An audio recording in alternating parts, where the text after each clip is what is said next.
Hello student. तो हम लोग ट्रिग्नोमेट्री फंक्शन में अगले लेक्चर में कुछ फार्मूला पढ़े थे। तो वो फार्मूले इस प्रकार थे कि if sine theta equal to sine alpha दिया हो तो थीटा इक्वल टू क्या होगा, एन पाई प्लस -1 के पावर एन इंटू अल्फ़ा। ठीक है। और दूसरा क्या था, if cos theta equal to cos alpha हो तो थीटा इक्वल टू क्या होगा, 2n pi plus minus alpha. ठीक है। और तीसरा फार्मूला क्या था, if tan theta equal to tan alpha हो तो थीटा इक्वल टू क्या होगा, n पाई प्लस अल्फ़ा। और देखिए ये जो sine theta equal to sine alpha के लिए थीटा का वैल्यू ये आया ना, वो cosec theta equal to cosec alpha के लिए भी यही आता है। और ये sec theta equal to sec alpha के लिए ये भी यही आता है। और ये जो tan theta equal to tan alpha के लिए ये वैल्यू है वो cot theta equal to cot alpha के लिए आता है। ठीक है। अब देखिए हमारे पास ये 3 फार्मूला हम लोग अगले लेक्चर में डिस्कस कर लिए थे। तो चलो इसके बेसिस पे हम लोग कुछ क्वेश्चन डिस्कस कर लेते हैं। तो जैसे मान लीजिए मेरे पास क्वेश्चन नंबर 1 है। हमारे पास एक ट्रिग्नोमेट्रिक क्वेश्चन दिया है, साइन थीटा इक्वल टू √3/2। ठीक है। तो इसका हमको बोला है जनरल सोल्यूशन। जनरल सोल्यूशन मतलब होता है जो सबके लिए लागू हो। तो इसका जनरल सोल्यूशन कैसे फाइंड करेंगे, तो सबसे पहले इसको कैसे लिख लेंगे, साइन थीटा इक्वल टू ये √3/2 साइन का किस वैल्यू होता है, तो इसको मान लेंगे साइन क्या, π/3। साइन 60 का वैल्यू होता है। तो sine theta equal to sine π/3। अब देखिए sine theta equal to sine alpha वाला हमारा पहला केस मिल गया, तो इसको क्या कर लेंगे, theta equal to n pi plus -1 के पावर n इंटू हमारे पास अल्फ़ा क्या है, π/3। ठीक है। तो हमारे पास यही आ गया। अब देखिए हमारे पास जैसे दूसरा क्वेश्चन है, ले लीजिए कि कॉस थीटा इक्वल टू √3/2। ठीक है। तो इसको कैसे सॉल्व करेंगे, तो इसमें सबसे पहले क्या करेंगे हम, कॉस थीटा इक्वल टू क्या कर लेंगे, इसको कॉस π/6, ये कॉस 30 का वैल्यू होता है। ठीक है।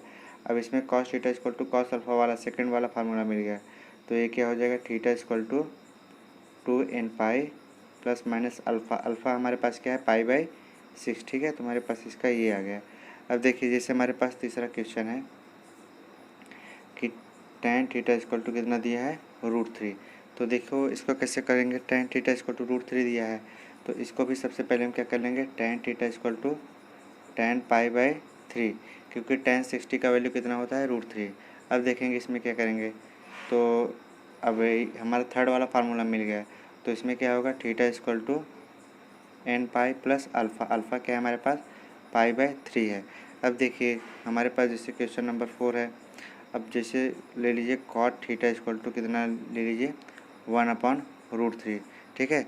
तो cot theta equal to 1/√3। Cot theta का वैल्यू 1/√3 कब होता है, जब थीटा क्या हो, π/3। मतलब कॉट थीटा इक्वल टू क्या कर लीजिए, π/3। ठीक है। तो अब क्या होगा इसमें, यहाँ पे कॉट होगा।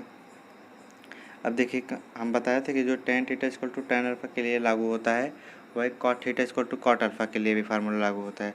तो इसमें क्या करेंगे हम, थीटा इक्वल टू क्या हो जाएगा, n pi plus alpha. Alpha हमारे पास क्या है, π/3 है। ठीक है।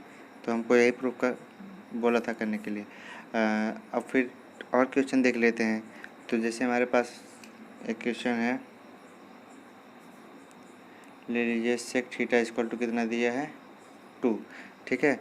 तो सेक थीटा इक्वल टू कितना दिया है, 2। तो इसको कैसे सॉल्व करेंगे, तो हम जानते हैं सेक थीटा इक्वल टू 2 कब होता है, जब सेक का वैल्यू क्या हो, π/6। ठीक है। π/3। ठीक है।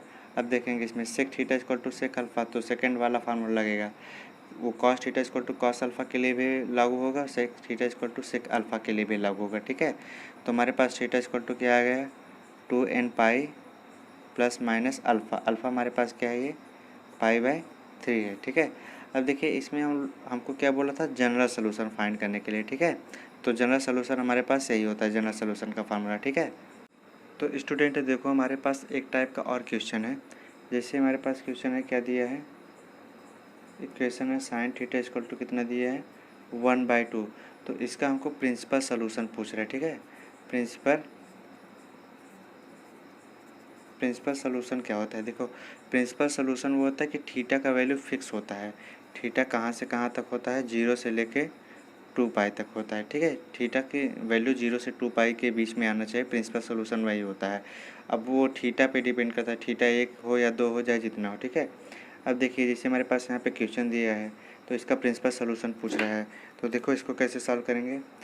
इसको भी सबसे पहले हम क्या कर लेंगे, sine theta equal to sine π/6, क्योंकि साइन π/6 की वैल्यू कितनी होती है, 1/2।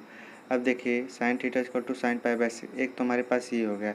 इसको और कैसे लिख सकते हैं हम, π/6 को, साइन π/6 को, देखो इसको क्या, साइन पाई माइनस π/6 लिख सकते हैं, क्योंकि हम लोग फार्मूला एक जानते हैं कि sine pi minus theta equal to कितना होता है, साइन पाई माइनस थीटा किस क्वाड्रेंट में आ रहा है, सेकंड में, और सेकंड में साइन क्या होता है, पॉजिटिव। तो क्या हो जाएगा, पॉजिटिव साइन थीटा। तो वही साइन पाई माइनस थीटा लिखिए या साइन थीटा लिखिए, तो वैसे इसको साइन π/6 से लिखिए या साइन पाई माइनस π/6, ठीक है। तो अब देखो हमारे पास एक वैल्यू और क्या आ जाएगा, इसको सॉल्व करने पर साइन 5π/6, ठीक है। हमारे पास अब देखिए दो सोल्यूशन आ गया है, एक तो थीटा इक्वल टू क्या होगा, π/6, और दूसरा क्या होगा, 5π/6, ठीक है। तो हमारे पास प्रिंसिपल सोल्यूशन कितना आ गया, 2 आ गया। तो देखो जैसे हमारे पास और क्वेश्चन दिए हैं, कॉस थीटा इक्वल टू √3/2। तो इसका भी हमको क्या पूछ रहा है, प्रिंसिपल सोल्यूशन, ठीक है। और प्रिंसिपल सोल्यूशन हम लोग जानते हैं कहाँ से कहाँ तक होता है, थीटा का वैल्यू कहाँ से कहाँ तक होता है, 0 से लेके 2π। तो देखो इसको कैसे सॉल्व करेंगे, इसको भी हम सबसे पहले क्या कर लेंगे, cos theta equal to cos, कौन सा वैल्यू, √3/2 होता है, तो कॉस π/6, ठीक है। कॉस π/6 का वैल्यू √3/2 होता है। एक तो पहला सोल्यूशन हमारे पास ही हो गया, और दूसरा हम लोग इसको क्या लिख सकते हैं, कॉस 2π माइनस π/6 लिख सकते हैं, क्योंकि हम लोग जानते हैं कि cos 2π minus theta equal to कितना होता है, कॉस 2π माइनस थीटा किस क्वाड्रेंट में आ रहा है, फोर्थ में। फोर्थ में कॉस क्या होता है, पॉजिटिव, तो पॉजिटिव कॉस थीटा हो जाता है, ठीक है। तो कॉस 2π माइनस थीटा लिखे या कॉस थीटा लिखे, तो वैसे हम कॉस π/6 लिखे या कॉस 2π माइनस π/6, ठीक है। अब देखिए हमारे पास एक सोल्यूशन तो ये हो गया, अब दूसरा इसको और सॉल्व करते हैं, तो ये क्या हो जाएगा, 11π/6, ठीक है। तो हमारे पास सोल्यूशन कितना आ गया, π/6 और 11π/6।